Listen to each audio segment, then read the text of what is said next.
to the world. Subscribe now to the Hot 97 YouTube channel. It's Ebro in the Morning with Laura Stiles and Rosenberg. Ladies and gentlemen, that is Le'Veon Bell, an amazing running back in the NFL. He's on Ebro in the Morning with Rosenberg and I. Le'Veon, who you play for now?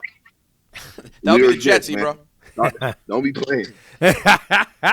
Don't be playing. Nah, you good. Lev, first of all, I want to be – I've never heard you this asked directly. Literally, you have a name that everyone pronounces differently between Le'Veon and Le'Veon. When you say your name, right? What do you say? Le'Veon. Le'Veon Bell. Yeah, Le'Veon. All right, I'm going to get it right from here on out. Le'Veon. But don't get me wrong. Like, my nickname growing up, people would call me Lev. Right. You know what I'm saying? That's like a nickname people called me growing up. Yeah. That's the confusion because it's Le'Veon, but the nickname's Lev. Yeah, right. It's all love, though. Listen, we'll get to football. I have some football stuff for you in a little bit. And then we're going to get to these bars. We're going to talk about these raps. Well, let's talk about these raps, bruh. You know what I'm saying? Talk about these raps. You in the studio? You in the studio during COVID? What's up? Man, I've been in the studio like 4 times a week, 5 times a week. That's during COVID, all I really do is work out and be in the studio. Like, that's like literally what my quarantine consists of, for real. So every time an athlete has come on the program, you know, there's always a question of when they want to do music. It's like, really, you want to do music? What these raps sounding like? And I have definitely been pleasantly surprised by some of the athletes who also have musical talents. Rosenberg says that your ish is John Blaze. I think you're pretty good, man. How long you been at this? Yeah, that's love. I appreciate it. And I appreciate it. That's love. I've been doing it for 5 years publicly. And I think it's kind of like football. I just gradually been getting better as I've been doing it. And the more you kind of stay in the studio and the more that you perfect your craft, the better you get at it. And I've been understanding it. Like, the first year, 2, 3 years, it's like me kind of trying to find my sound and, what I actually want to go for, or what I want to talk about, or, what type of beat choices I want to use, or producers I want to work with. You're going through that whole process for a year or two, and then now I'm to the point where it's like, okay, I got everything settled, and now I got my sound. Now I just want to drop music. So I got so much music that I'm just kind of sitting on right now, older music that I just need to get out of the way so I can get ready for my new music, because I got so much music I've just been sitting on, and I'm ready for everybody to hear it. Because people they look at me like, oh, he's a football player, music this, music that, but they don't really know they don't really know like the talent that I really got with the music stuff. You know what I'm saying? That's why I'm eager to drop it, and eager to actually get on the field, because this has been 2020. This has been a weird year, but I feel like this has been a year where it kind of get the opportunity for people who've been working hard and maybe been working so hard that they never had time to really realize the little things they were missing in life, or the little things they weren't doing to maybe make themselves better. And I think quarantine just helped me realize that little stuff that I was missing in my workouts, or that little thing I was missing in my studio time, that little thing I was missing, the extra family time, that maybe during quarantine, I was just, if it wasn't quarantine, I'd be out working, I'd be doing this, that, and the other, not really paying attention to what's really got me to this point in my life, And I think just, ever since this March or April, whenever the quarantine stuff start happening or whatever, I think that just helped open up everything with, music, family, football, workouts, absolutely. Everything. Yeah, and I just really understood everything's just way different, So a lot of people look at the quarantine as a bad thing, and it's not all positives about it, obviously, but I took a lot of positive things from it, and I'm gonna make a positive outcome from it. And that's why I'm just ready for it. Yeah, what's up? I was just gonna say, what you're saying right there is something that we've been talking a lot about. Is the while what's going on outside is terrible, it has also forced everyone to stop, think, sit down, and really look internally and get closer to their family, get closer to themselves, get closer to their health, and focusing on their health. So it's great to hear you say that. Yeah, because that's like that, and it's not like something that like I tried to make happen. It's just something that naturally just kind of gradually happens. Like, okay, you forcing the house, like, oh, you just start noticing little things like, damn, I wasn't doing that in year 2015. Like, why I stopped doing that? Like, you know what I'm saying? Or like 2016, I wasn't doing this as hard as I was, in 2013, my rookie year. Like, why wasn't I doing this that hard? You know what I'm saying? It's like little things like, damn, maybe it's not on purpose mentally, but you get a little content when you get success. You know what I'm saying? And sometimes it takes you to have like a bad year or like somebody talking trash about your music or you getting hurt to maybe or quarantine to like, dang, let me just sit back and like, what made me great? Like what made me who I was? And once I've been doing that last 4 years, 5 years of my life, even though I might have still been successful, but was I still doing as high as level? That's why my level kind of leveled down a little bit because I wanted doing as high as level for 4 or 5 years. And then just seeing the quarantine, just like, I was missing this, I was missing that. Oh, I won't miss it again. That's why this year I think it's gonna be my biggest year, football wise and musically, just because of the fact that it's not. I feel like nobody has been matching my level since. I literally say since like March 1st till today. Like I know for a fact that I have like raised my level unbelievably. And I Well, lost. I messed around. I lost 22 pounds getting prepped for the season because I know this is like one of them years where it's like now or never. Yeah. You know what I'm saying? So it's been a lot of people who've seen me in 2013 and 14 and 15, and they was like, "Oh, Le'Veon Bell, that's him. That's the player we want to see," and things like that. But I wasn't even realizing then that I wasn't even at my best me. I was just doing the things that I could do to the best of my ability, but not understanding what the hell I was actually doing because I was still young. Year 4 or 5, year 6, I wasn't at my best physically, but I was so great mentally that it balanced out my player performance. You get what I'm saying? So I understood that I just got to get back to the point where I was physically 2014, 2015. And then naturally, once I get to the point where I was 2014, 15, naturally physically, then naturally mentally my mind's going to take over and I'm going to catch up. And I feel like I just go to the next level that I've never been before. And that's what I've been working on. so So I'm just eager to just get back on the field. I'm eager to drop football. That's basically what I'm getting at in 2020. well, so listen, Yeah, Le'Veon. that's what I'm saying. Like I don't even know if I can't even express it how fucking excited I am. No, we got you. And Well, Jets fans need something. New York City needs something. So when y'all touch down, listen, Jets fans is gonna be hyped. So Le'Veon, I talk about you a lot. I do a sports show in the afternoon as well, and we talk about you a lot. We're the station of the Jets, actually, 98.7, right? So we talk about you on our show a lot because we've been a little bit miffed about, and I don't want. I know it's a precarious situation talking about your head coach, etc. But we didn't understand why you didn't get more touches last year, and now they're bringing in Frank Gore, which could be cool.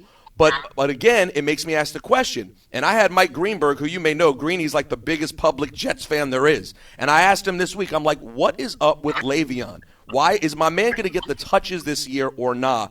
Do you feel, first of all, I thought you handled it like a gentleman last year, the amount of touches you got. But number one, was that frustrating? And number two, do you expect that to be different this coming season?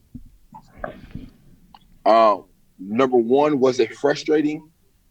It was definitely frustrating at the time. Yes. Number two, do I think that's going to happen again this year? I don't think that will happen again this year. Just because of the simple fact. I think the last year, the reason why it happened is just because I don't think I was realized. Like last year, like I literally put everything on me for real. Like last year, it was like a lot of things about like said about Gates, like Gates not getting the ball or the O-line not doing this, that, and the other. And I understand it. Like it's like valuable excuses for even me to say. Like for myself to say, like, man, I could use that as an excuse, like, damn, Gates ain't getting me the ball, or my O-line ain't as good, my receivers ain't as good, or whatever. I can use any excuse in the world. But I just took the time to look myself in the eyes and be like, damn, like I could be better. Like I wasn't my best me last year. Like that wasn't the best me. Like I wasn't I know physically I wasn't the 2014, 2015 me. So if I can look at myself in the eyes and be like, damn, yeah, okay, the O-line, everybody talk about the O-line and everybody talk about me not getting the ball, whatever. But damn, Le'Veon, was you at your best? Like, was you the best you that you can possibly be? And I can literally look at myself in the eye and be like, nope, I wasn't. So when I come back this year, I made sure that I understood that, like, damn, I won my best me. I worked hard, though. Like, don't get me wrong, it ain't like in 2014, 2015, 2016, all these years when I was training, I wasn't working hard. But I was always trying to compete with somebody else that I'm working with. So if I'm working out my workout with somebody else, I'm working out to compete with them. Like, damn, I'm working out with them. I'm about to make sure I'm in better shape than them. I'm working out, you know what I'm saying? But it's like not that no more. Like, I don't really care who I'm workout and who I'm working out with no more. Because I'm coming into the workout already knowing I'm in better shape. It's like, damn, now I'm competing with myself. It's like, all right, I know I did this 2 weeks ago. I did this workout 2 weeks ago. Like, I need to be to the point where, like, this workout should be so easy. It should be no problem, no sweat, no problem, nothing. You know were you motivated yesterday? I saw your tweet when ESPN had you at 10th in the running back list. How did that make you feel? That shit was funny. That shit was funny. Because I love it. Because, like, look, everybody, man, it's just so crazy how human nature works. Because human nature is naturally for people to forget. You know what I'm saying? So you only see, like, you ain't gonna remember what you're seeing. So if you seeing it, they like, oh dang, like, you know what I'm saying? Like, oh man. It's like all people gotta do is see Le'Veon Bell, like, do what Le'Veon Bell does for a year. And they're like, oh my God, Le'Veon Bell back. Blah, blah. But it's like, damn, I didn't go nowhere. It just everything on my part, I feel like I just wasn't working as hard. You know what I'm saying? Well, and that's what people see, right? People always evaluate things. You're only as good as your last touch. You're only as good as your last, you know what I mean? And so you're telling us right now that you've recognized where you can improve, and now you're ready for this season to come out there and remind everyone of your capabilities. And that's phenomenal. Not everybody, and you got to know that strength as a top performer in whatever anybody's doing, the ability to take critique and also critique yourself and mentally rebound, spiritually rebound is not is not common. So and I Ebro, salute you for that. And that's what I was trying to allude to earlier was the way he handled it during the year. And like we had Gase on the show every week, and I would always ask Gase about Le'Veon.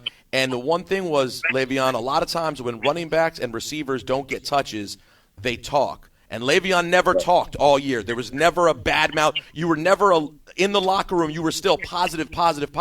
And when Sam had mono and y'all were on your third-string quarterback, I mean, your guys' offense was so bad. I'm going to just keep it real with you. It was hard to watch.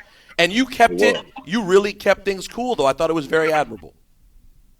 Yeah, because, you know, I understood what was going on. So, and I'm sure a lot of people on the outside looking in understood what was going on. So there's no need to try to harp on it. I was out there just trying to do my very best that I could do at that time. And at that time, my very best wasn't good enough. So I won't give that opportunity again to where, like, damn, my very best won't be good enough. My very best will be good enough. Well, what I'm hearing right now, me, it's my fault.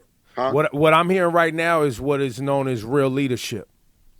You know, you the way you're speaking right now and taking responsibility and doing what's best, even when the team is doing bad, what's best for the team is to stay focused.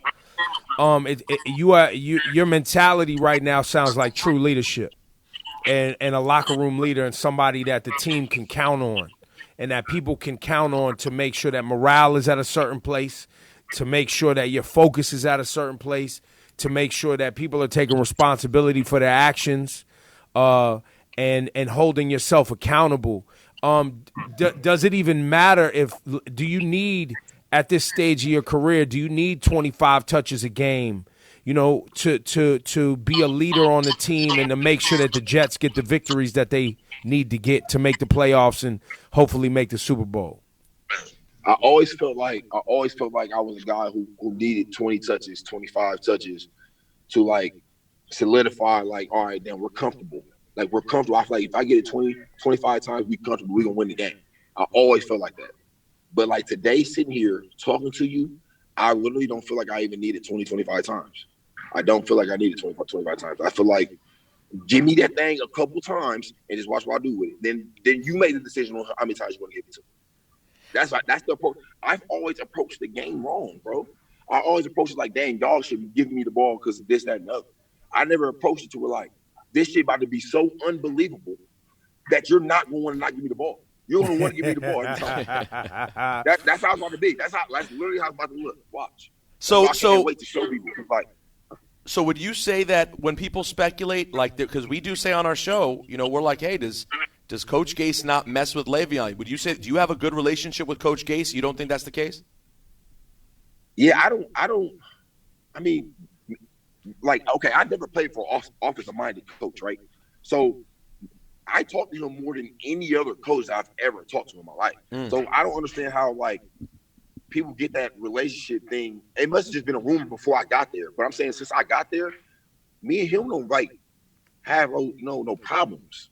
I think it was number one because it was rumored that like he didn't like the money they spent, and then number two, really, it's just because you didn't get the ball enough. So people just made it up because we're just like, we got Le'Veon Bell. Why is he not getting the ball? I think so. I don't think it's that there's any real reason beyond that. No, yeah, I definitely feel you, but I just think even last year, if you watch me, bro. Like, I mean, when I watch myself, bro, I can just be like, damn, like, you know what I'm saying? All right, I'll let you have a pass last year. Like, you don't want to give me the ball, that's fine. I won my best meet last year, that's fine. But this year, it won't be no excuse. It won't be no excuse because like, everybody's going to want me to have the ball. When y'all see me play, people will be like, damn, 26 shouldn't have the ball. It's not going to be a problem. You know what I'm saying? That's how I want this shit to look. That's how it's going to look. You know what I'm saying? I like last year, the last 5-6 years I've been playing, it ain't been looking like that. It ain't been looking like that. I don't think it's ever been looking like that. Hey, maybe how 1 year, maybe talking 14. That's it. How what do you think of Sam Darnold? How tight are you guys, and how much? What's his ceiling? You think? I love Sam. Sam just came down here with a couple of receivers to Miami. We got some good workout to 2 good workouts in. We obviously talked and hung out and stuff, got some food. But Sam was a good dude. He's still a young player, so he still got a lot to learn. But I think this second year into this offense is really going to help him because this is his 3rd year total in the NFL, right? And he already had 2 different coaches. You know what I'm saying? So rookie year, come in, different coach, and he come into his second year, he got to learn a whole new offense. And this offense is not easy to learn. I've been playing football for a long time. This is one of the hardest offenses I've ever had to play in. So for a quarterback to come out and learn it straight out of his rookie year and learn a new one, it was going to be tough. But I think coming into the second year, and this offense is going to be even better for him because he have a better understanding. He can be more comfortable. He going to kind of know where to go with the ball earlier. He'll be able to know where his check down is. He'll be more comfortable with changing the plays and audibling and hot routes and, maybe calling screens or whatever. So I think this second year will be a lot better for him because he got all the tangibles. He can, make plays out of the pocket. Mm-hmm. He can throw the ball well. I think a lot of people question his decision-making, which has definitely been, for on the outside looking in, can be questionable just because the interceptions and things like that. But I think that comes with a balance of, like, him being a young player, decision-making, play calling, and putting him in the right position, getting the O-line, getting some protection, even me being better. So I think overall as a group, we all got to help Sam move, and Sam all got to help us move too. You know what I'm saying? But I think year 2 is going to be a lot better for him. Are the Jets, as you guys plan, are the Jets a run-first team? As you look at the offense and understand the philosophy, are you guys? It seems like it with the pickup of Frank Gore, who is a great 3rd down, short. He's a banger. He's a grinder. Are you guys a run-first team? I don't know, to be honest. I mean, when we go in and because I don't necessarily look at it as run first. I think I don't know. We're going to see. We're going to see. Because, I mean, I know Frank coming in and we got new O-line, but we're just going to see because last year I wouldn't necessarily consider us run first.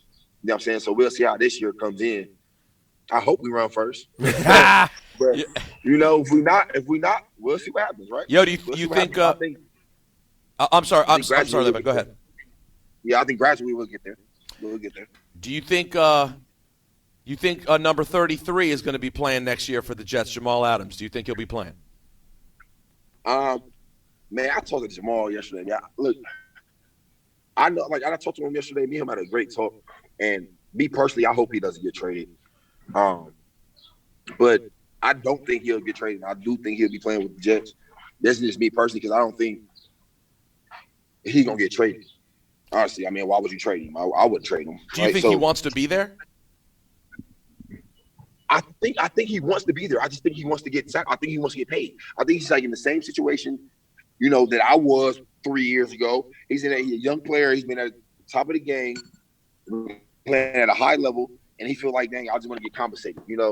And me personally, I'm not gonna be a guy who like, oh, Jamal, man, you gotta do this. No, hell no. Like, you deserve every dollar you're asking for. Like, everything you ask for, he deserves it. But maybe, you know what I'm saying? Because he is going to, I think, year 4. He's going into year 4. I think he completed 3 years. So he's going into year 4. He got 2 Pro Bowls and 2 first-team All-Pros. Them accolades are crazy. So he deserves every dollar. Now, but go ahead. No, I was going to say, do you feel that the fans are now beginning to understand what you players go through in negotiating and demanding that you get taken care of financially? Do you believe you're seeing a culture shift in that, or do you guys still get a lot of hate from fans not caring about what you're trying to do for your personal lives and your family when it comes to this money? Yeah, I think it's literally like half and half now. You know what I'm saying? I think before, like when I was doing it, like a little bit before that, it was like more like, oh, the fans wasn't messing with it. Like, oh, nah, man, the fans. It was more like 90-10. Like, the fans would be against the player. You know what I'm saying? When I was doing it. But I think like kind of a couple years went by. It's like now like a lot of fans are starting to see like, oh, yeah, the players, you know what I'm saying, doing this, or action, doing that. Because I feel like maybe some people will look at me and be like, oh, Le'Veon Bell didn't go about his contract the right way, right? But then you look at like Todd Gurley. I feel like Todd Gurley did go about his contract the right way. He got paid, he do his little thing, whatever. Then they made him this long-term contract, and then his second year into his contract, they cut him. So basically, y'all don't have to abide by the contract, but we have to. The players got to abide by the contract. So in a situation like Jamal, it's like, dang, I can't sit here and tell him like, do what I did, Jamal, because then everybody might not like it. But I can't tell them do what Todd did because they can just cut you at any point, anytime, whatever. You know what I'm saying? So it's like he in the decision where like, bro, you got leverage. You're the best player in the world, bro. You need to do what you do. I feel like that's what he's going to do, and hopefully in the green and white and come up and do his thing, bro. But I think the fans is starting to be like 50-50 right now. It's like in the middle, 50-50. Do you regret taking off the season, or are you happy with it? You think it was the right move? I really don't regret taking off the season just because I feel better too. I think me not getting hit for a whole year and not running for a whole year. Well, not literally not running. I ran a little bit, but like just not practicing in and out, having games and stuff. That shit helped me so much, like physically. Like I remember, like it'd be times where I used to be warming up and like my ankles would be like sore, like my foot or like my knee. Like why is it sore? You know what I'm saying? But it's like I don't even think about that anymore. Like I don't even think about like when I get up and go to my workout, I don't even think about being sore. It's like, damn, all I gotta do is get warmed up and go. You know what I'm saying? Like my body physically just feels so good that I've ever felt. So it could be the year off, or it could be because like my training regimen now, I don't know what it is, but I can't say I regret the year off just because that helped me learn so much, so many things. And yeah, I might have lost money, but did I? Did I really lose money? Like I might have lost that instant money that people see like right now. But in the long term, on the back end, I didn't lose no money. So like the life is a long game, but everybody's so worried about that little spectrum of what they see in a week. Like they think a week is your life. Like no, it's so many weeks that's been in my life. So you know what I'm saying. So I can look at a contract and understand it and turn it down because it's not what I wanted. Versus like I can look at a contract and get what I wanted. Like, oh, that's exactly what I wanted. So if I don't play in quarantine this year, no matter what, I'm going to have my guaranteed money. No matter what, my money is guaranteed. You know what I'm saying? I'm already satisfied. My family secured, everything. Versus my other contract, I didn't have that guarantee. So if we're not playing in quarantine and we aimed this football NFL over, I would have had what I had, and that would have been it. Right. But people don't understand that. So and I don't have to feel like Actually, you don't have to explain it to people. Like the people who know, they know. And if you don't, or you don't want to, it is what it is. But that's my approach that I stick with. Le'Veon, which new record is the newest one? Icon. Icon. We're gonna play Icon. We're gonna play this for the people so they can hear it. Jets fans, your man, Le'Veon Bell. Excuse me. Le'Veon Bell, but you could call him Lev. Now, Lev, the Black Lives Matter movement has gone to a whole other level in the world. Demonstrations everywhere, call for police reform, and that's a precarious topic in the NFL. Since Colin Kaepernick took a knee and showing solidarity with, holding police accountable for their abusive behaviors. What conversations are happening with the players as we plan for the new season for you guys to show solidarity with the movements and all the communities around the nation? I mean, honestly, I've been talking to maybe individual guys. I kind of only talk to maybe Jamal individually or Robbie individually or Power individually. As a whole group, I haven't really talked to people, right? So we don't really know. I'm gonna be honest. Outside of football, I don't really hang with many white guys, right? I mean, it's a couple white guys I hang with, but it's not like I don't like white people. But it's I don't really hang out with Sam as much as I will hang out with Jamal, right?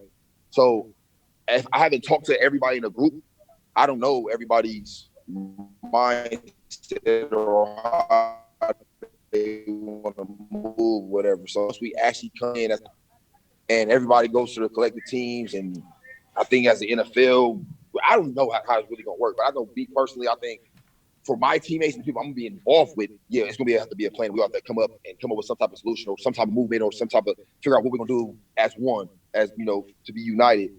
And I think gradually as the NFL, everything starts happening. But I don't know, me personally, I don't know how they go about it first to be meeting with everybody and getting everybody on the same page. It's going to take so much help, and I don't know even where to start.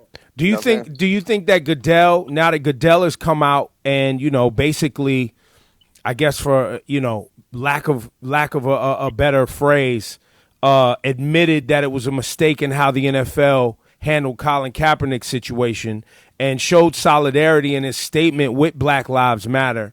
If players take knees in the NFL this year, do you think that there will be more protection for them and they won't be able to be, ostracized the same way? What do you think will happen there? I think so. I think the players taking the knee now won't be, looked down upon as bad as the players back then. You know what I'm saying? But even still, it's still the same thing. And the reason why people are taking the knee, people don't fully understand the whole knee thing. And that's what kind of disappointing me a little bit, but it's okay. Everybody still gonna have their decision to make when you get, the national anthem go off and you're out there standing for the flag and stuff. Everybody gonna have their decision to make. You can take a knee or not. You know what I'm saying? But regardless, bro, at that time, you know what I'm saying? Whenever it happens, bro, I just think, everything needs to be moving as one, united. You know what I'm saying? I don't want, this person being too much for this person, you know what I'm saying? Black, white, orange, green, purple, or another. You know what I'm saying? I just feel like everybody needs to be loved and moved as one. It's I keep it 100. After Drew Brees, his little situation, and I hear a lot of coaches talking about what Cap should happen with Cap, et cetera, et cetera. If y'all want to impress me, take a knee. Everybody. All of this talk don't mean nothing unless on Sunday I see a knee. Yep, real talk. Yep. Especially when they play the Black National Anthem. Especially when that Lift Every Voice and Sing go off. Knee. Yeah. Because I feel like that's going to be the opportunity to really kind of show it. You know what I'm saying? So that's what I say. I don't really know what's going to happen. I don't know. But I'm saying, I'm only hoping for the best. But it's just you don't really know what's going to happen. But I'm glad you said that. Just show it. That's the only way. It's only action, bro. I'm done with hearing people words and people talking, saying they're gonna do this, that, and the other. I don't care if you give money to this charity. You have so much money. I don't care. I'm just saying, bro, do something prideful. Yep, take it. You know what I'm saying? When it comes down to that, I'm definitely with y'all. I'm in full agreement with that. Well, Le'Veon, we're gonna be looking for you, and we're gonna ride for you in New York City. No, absolutely. And one thing I wanted to mention before we let you get up out of here. One person we all had in common, the three of us all loved, was the late great Mac Miller. Oh man, yeah. I never got to talk to you about your relationship with him, and of course just how his passing affected you. But I wanted to let you speak on Mac Miller on Hot 97 real quick. I mean, I was like literally like one of my closest friends. As soon as I moved to Pittsburgh, like 2013, he was like one of the first people I met. Welcomed me to the city. He drove me around the city, like just showing me places, little cheeseburger spots, and little spots that he loved or whatever.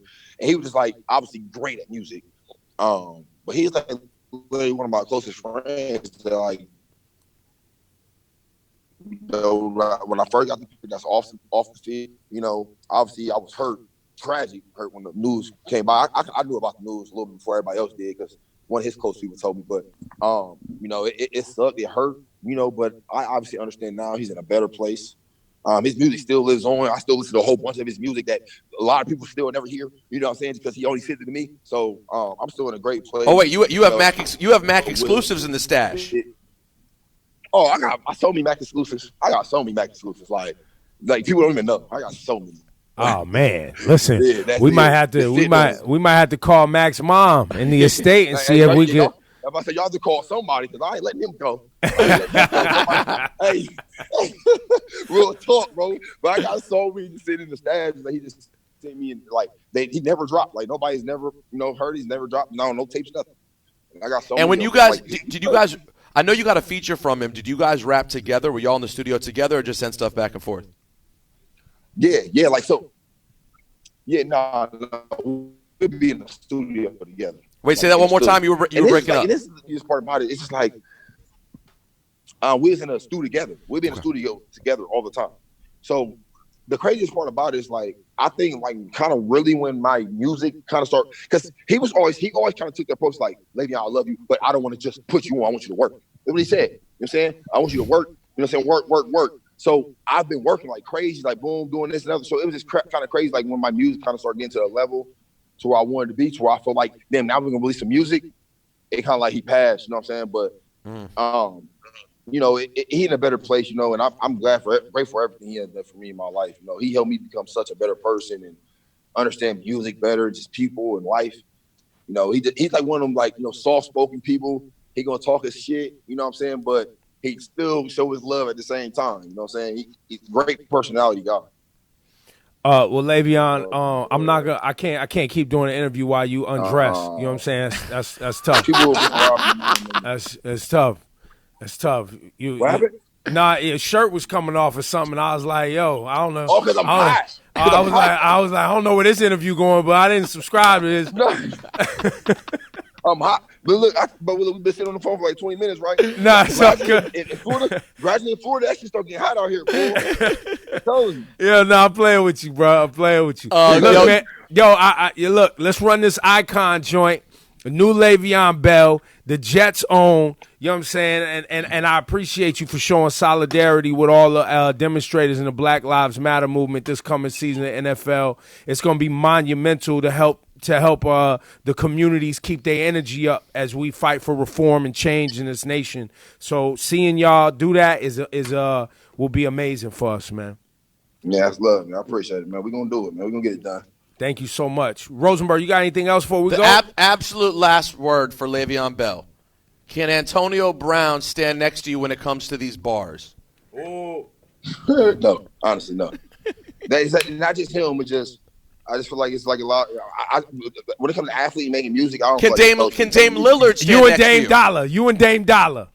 Damian Lillard, yeah, he can rap like great, but I just feel like when it comes to making music, it's like I'm almost like on another level when it comes to making music with anybody. When it comes to athletes, even like a lot of rappers, or whatever. Like I talk like I music is on another level, and people say. So far, just like on the football field, people gonna see.